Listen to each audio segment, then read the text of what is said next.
Oceans cover 72% of the surface of the Earth. And up until recently, there was not much awareness about the impact that human beings were having on the sea. We're taking out vast quantities of life, mainly fish, but we're having a huge impact on marine mammals, on birds, on all kind of living resources in the ocean. And over a period of time, that impact is going to be disastrous, not only for the ecology of the sea, but for people.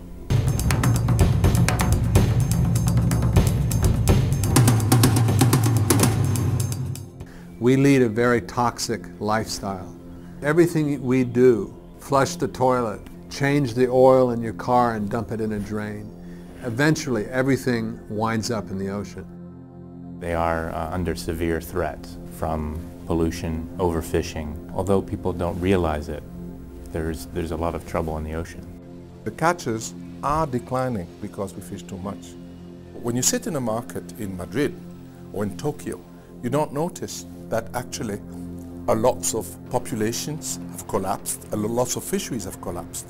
Recent science suggests that in places like the North Atlantic, up to 90% of the big fish are gone. In fact, worldwide,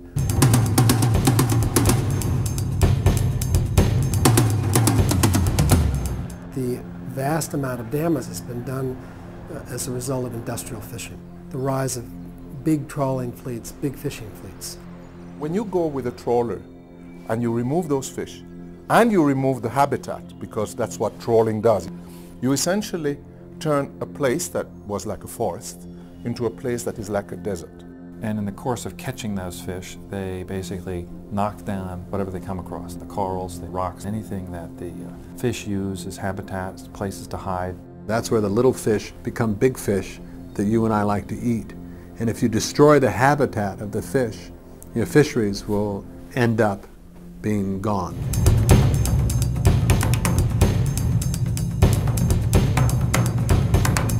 Your nets bring in everything. They bring in turtles, sea mammals, seabirds, and other fish you don't want.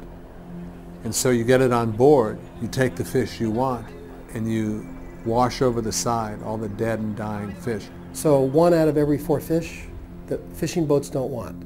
This is a terrible problem because from an ethical standpoint, we're wasting vast amounts of life which is not being used. Currently, we're on a path in the next 20 years to permanently wreck substantial parts of the world's oceans. Are we going to continue on this path and wreck something that's supplied a perfectly renewable resource worldwide?